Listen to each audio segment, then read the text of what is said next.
Hello everyone, welcome to my YouTube channel. I hope आप सभी अच्छे होंगे। मैं आपके लिए फर्स्ट पेपर के कुछ क्वेश्चन लेके आई हूँ और जिसमें एक मैंने क्वेश्चन दिया हुआ है। आपके 10 यूनिट्स है फर्स्ट पेपर में। तो आपका एक यूनिट आता है तार्किक अभियोगिता वाला, ठीक है, युक्ति युक्त तर्क वाला। तो युक्ति युक्त तर्क होता है हर यूनिट से आपको 5-5 क्वेश्चन आने हैं हर यूनिट से। तो अगर आप हर यूनिट से 5-5 क्वेश्चन आएगा, 10 यूनिट से तो आपका 50 क्वेश्चन हो जाएगा। 50 क्वेश्चन में आपकी एक यूनिट ये आती है, इसका मैंने एक क्वेश्चन दिया है जो 2 नंबर का है, ठीक है। तो ये क्वेश्चन इस टाइप में आते हैं, ऐसे ही 5 क्वेश्चन आते हैं, कुछ उनके टाइप्स चेंज होते हैं, ठीक। इसमें कुछ डिफिकल्ट है, कुछ जो बिगनर है, जो पहली बार एग्जाम देने जा रहे हैं और जिनको ये समझ में नहीं आ रहा है कि सिलेबस लेती है मैं कैसे करूँ, ये क्वेश्चन समझ में नहीं आते हैं, बार बार पढ़ते हैं, बार बार रिपीट करते हैं, बट इनको समझ में नहीं आता। ये क्वेश्चन काफ़ी इजी होता है। मैं आपको एक छोटी सी ट्रिक बता रही हूँ, इसी के अकॉर्डिंग 5 क्वेश्चन आएंगे, आप इसको आसानी से कर सकते हैं। मैं आपको एक ये क्वेश्चन समझा रही हूँ, ठीक है। पहले इसमें एज इट इज मैंने ये क्वेश्चन आपको जैसे एग्जाम में आया था, ये प्रीवियस ईयर का क्वेश्चन मैंने दिया है। तो जैसे मैंने सेम टू सेम जैसे उतारा है, इसको कुछ भी मतलब मिस्टेक नहीं की है, सेम टू सेम वैसे ही मैंने दिया क्वेश्चन। तो ये क्वेश्चन काफी बड़ा है, आप देख के डरिएगा नहीं, बट क्वेश्चन बड़ा है और काफी इजी है। इसे देखो, क्वेश्चन पढ़िए। यदि कथन कुछ पशु पक्षी होते हैं, ये गलत रूप में दिया है, तो निम्नलिखित में से कौन से कथन तात्कालिक रूप से सत्य अनुमानित किया जा सकता है या किए जा सकते हैं। पहले क्वेश्चन को ध्यान से पढ़ लीजिए, क्वेश्चन में आपका आंसर है, आंसर आप बाद में ही देखिएगा, ठीक। ये पूरा आलतू फालतू का क्वेश्चन नहीं पढ़ना, बट ये पढ़ना है जिसको आपका आंसर ढूंढना है। कुछ इसमें कुछ की बात कर रहा है, ठीक है। पहले क्वेश्चन देखिए, इसमें कुछ की बात कर रहा है, कुछ पशु पक्षी होते हैं। इसके बाद आइए सत्य अनुमानित की देखना है, आपको सत्य ढूंढना है, ठीक है। और इसमें ये भी पढ़ लीजिएगा, किए जा सकते हैं या किया जा सकता है। किए जा सकता है का मतलब एक होगा किए जा सकते हैं, ऑब्लिक लगा तो आप ये देखिएगा इसमें 2 भी आंसर हो सकते हैं। हमेशा ये नहीं कि आप एक टिक करके आप चले आइए, ऑब्लिक लगा है तो इस पर भी ध्यान दीजिएगा। छोटी छोटी बारीकी आपको आंसर सही करने में काफी मदद करती है, ठीक है। सकते हैं लगा हुआ, तो आप ये देखिए कुछ की बात कर रहा है, आप ऐसे ही आंसर निकाल दीजिए, यहाँ मत जाइए। कुछ पशु पक्षी होते हैं, इसका अपोजिट ढूंढिए, तो कुछ पशु पक्षी नहीं होते। कितना आसान हो गया, ठीक है। कुछ की मैं बात कर रही हूँ और इसमें देखिए कोई ऐसा आंसर मिल रहा है कुछ पशु पक्षी नहीं होते। तो ये देखिए, ये थर्ड वाला आपको सी मिल गया, ठीक है, कुछ पशु पक्षी नहीं होते हैं। अब देखिए इसमें से सभी, तो सभी की तो बात ही नहीं कर रहा है, यहाँ सभी की कोई बात नहीं, ये तो गलत हो गया।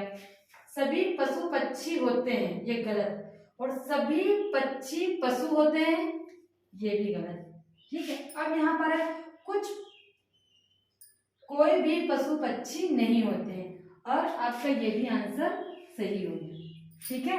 ये कितनी आसान ट्रिक है, आपको ऊपर से क्वेश्चन देखना है और उसी के अकॉर्डिंग अपने आप से पहले क्वेश्चन आंसर करिए, ठीक है। आप आंसर सब क्या दे पा रहे हैं और वो आंसर है या नहीं है। अब इसमें देखिए ये आंसर कहाँ पे मिल रहा है, ये हो गया आपका बी, ये हो गया सी। तो बी और सी, ये देखिए डी में आंसर मिल गया बी और सी। अगर आपको इसमें समझ में नहीं आ रहा तो बी, ये देखिए यहाँ पे बी गलत है, एक ही आंसर है ये बी, ये दिया हुआ ये ओनली हो नहीं सकता है। ए और डी ये भी आपका नहीं हो सकता। आप इधर भी आके आप आंसर देख सकते हैं, सी ओनली हो नहीं सकता है, तो बी और सी। अब गेस के तौर पर आप आंसर में भी जाके देख सकते हैं। आइए अब नेक्स्ट क्वेश्चन देखते हैं, ये इसका दूसरा टाइप है, ठीक है। इस टाइप में 5 क्वेश्चन आते हैं, हर सबका टाइप अलग अलग होता है। अब इसका टाइप देखिए कैसा है क्वेश्चन।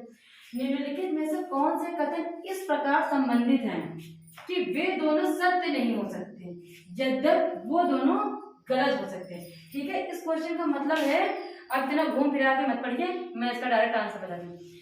एक इसमें पॉजिटिव होगा और इसमें एक नेगेटिव होगा, ठीक है। अब इसका मतलब समझ लिए, अगर ऐसे क्वेश्चन आपको मिलता है, ठीक है, ऐसे ही क्वेश्चन आते हैं, हर पैटर्न चेंज होता है, हर मैंने उसमें देखा प्रैक्टिस सेट में ऐसे क्वेश्चन होते हैं, बस इनका ये कुछ चेंज होता है, उसमें कंफ्यूज होने की बिल्कुल जरूरत नहीं है। अगर ऐसे पूछ रहा है तो दोनों सत्य हो सकते हैं और दोनों गलत भी हो सकते हैं। एक का मतलब होगा पॉजिटिव, एक का मतलब होगा निगेटिव, ओवरऑल निगेटिव, ठीक है। अब इसमें ऑप्शन आप पढ़ लीजिए। सभी वृक्षों में जड़ें होती हैं, ठीक। आप इसको समझ लीजिए पॉजिटिव वे में कि सभी वृक्षों में जड़ें होती हैं, ये तो सही बात होती है। अब इसका निगेटिव आंसर ढूंढिए, आप अपने मन में ढूंढिए, इसमें आंसर मत देखिए, ठीक है। अगर अगर सभी वृक्षों में जड़ें होती हैं, इसका निगेटिव देख लीजिए तो सभी वृक्षों में जड़ें नहीं होती हैं। आंसर मिल गया एक पॉजिटिव निगेटिव। आप फिर से देख लीजिए, सभी वृक्षों में जड़ें होती हैं, ये पॉजिटिव वे में हो गया, और सभी वृक्षों में जड़ें नहीं होती, ये देखिए निगेटिव वे में हो गया। ठीक है, अब कुछ वृक्षों में जड़ें होती है, कुछ की तो कोई बात नहीं है, कुछ वृक्षों में होती है, कुछ वृक्षों में जड़ें नहीं होती हैं, ये ओवरऑल सही नहीं होगा। ठीक है, ये ओवरऑल सही नहीं होगा जिसमें कुछ कुछ की बात कर रहा है। ठीक है, अब इसका आंसर आप देख लीजिए, केवल सी और डी ये होगा नहीं, ए और बी आपके लिए देखिए सही होगा, केवल बी और सी ये भी नहीं होगा और ये भी नहीं होगा। इसका मतलब मेरा बताने का मतलब ये है कि ट्रिक एक पॉजिटिव वे में जाएगा, एक निगेटिव होगा। ठीक है, इसका आंसर एकदम निगेटिव। समझ गया क्या आप लोगों को? ये हो गया तीसरा टाइप क्वेश्चन, क्योंकि ये तो काफी लेंथी होता है, इसका पूरा एक चैप्टर है, आप इसको अगर पढ़ेंगे तो आपको काफी टाइम चाहिए इसको पढ़ने के लिए। ठीक है, ये देखिए, ये आप हो गया क्वेश्चन, भारतीय शास्त्रीय न्याय मत के अनुसार निम्नलिखित में से कौन सा बाधित तर्क दोष गैर अनुमानित सिद्ध वैधिक पद का उदाहरण है। ठीक है, ये अगर क्वेश्चन पढ़ेंगे तो काफी कंफ्यूजिंग वाला है, इसको आपको अच्छे से पढ़ना पड़ेगा। ठीक है, इसको डिस्क्राइब करना पड़ेगा। तो आप इसमें ऐसे नहीं देख सकते हैं ध्वनि एक गुण है क्योंकि क्या दृश्य होती है। ठीक, ये तो गलत है। ठीक, फिर ध्वनि शाश्वत है क्योंकि यह उत्पन्न होती है, ये भी डिफॉल्ट है। सभी वस्तुएं गैर शाश्वत है क्योंकि वे गे हैं, ये देखिए आपको अलग से ही आपको गलत दिख जाएगा। अग्नि शीतल है, अग्नि शीतल होती है, शीतल मतलब क्या होता है, ठंडा होता है। आपको पहले से ही आपको ये लग जाएगा कि ये गलत है, अग्नि शीतल है। आपको इसमें समझने में टाइम लगेगा, बट एक आपको आंसर एकदम से ही गलत दिख रहा होगा, आप इस पे ही टिक कर दीजिए, आपका ये सही हो जाएगा। अब ये क्वेश्चन हो गया, ये तीसरा टाइप क्वेश्चन का है। ठीक है, अब इसमें देखिए कि निम्नलिखित में से कौन सी प्रतिज्ञाप्ति कुछ अधिवक्ता तर्कशास्त्री हैं के समतुल्य है। ठीक है, समतुल्य मतलब होता है समान, एक जैसा। ठीक है, इसे एक जैसा पूछ रहा है, इसमें अपोजिट नहीं पूछ रहा है। समतुल्य मीन्स होता है एक जैसा है। ठीक है, कुछ अधिवक्ता तर्कशास्त्री हैं। ठीक है, कुछ अधिवक्ता तर्कशास्त्री हैं, तो आप इसी में ढूंढ लीजिए, ऐसा ही कोई आंसर आपको इसमें दिख रहा है तो वही उसका आंसर होगा। ठीक है, इसमें एक ही होगा। तर्कशास्त्री अधिवक्ता है, अधिवक्ता तर्कशास्त्री हो सकते हैं। अब देखिए ऐसा क्या आंसर आपको मिल रहा है, कुछ तर्कशास्त्री अधिवक्ता नहीं है, नहीं का ऐसा कुछ पूछा ही नहीं गया।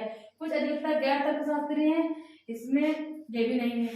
कुछ तर्कशास्त्री अधिवक्ता हैं, देखिए चाहे देखिए पहले से अधिवक्ता इन्होंने पहले कर दिया, तर्कशास्त्री बाद में किया है। ठीक है, और समतुल्य पूछा है तो आप कर दीजिए, कुछ तर्कशास्त्री इधर कर दीजिए, वो अधिवक्ता इधर कर दीजिए, ये आपका आंसर हो गया। इन्होंने कुछ आगे पीछे कर दिया, चाहे अधिवक्ता पहले है चाहे तर्कशास्त्री है, बात एक ही होती है। ठीक है, तो आपका ये आंसर हो गया। कुछ गैर तर्कशास्त्री गैर अधिवक्ता है, कहीं से समतुल्य मैच नहीं हो रहा। ठीक है, समझ में आया? समतुल्य मतलब होता है एक जैसा, एक जैसे में इन्होंने आगे पीछे कर दिया कि मैं औरत हूँ या औरत मैं हूँ, मतलब वही है, बस आगे पीछे कुछ चेंज है। ठीक है, ऐसा इसमें पूछा गया।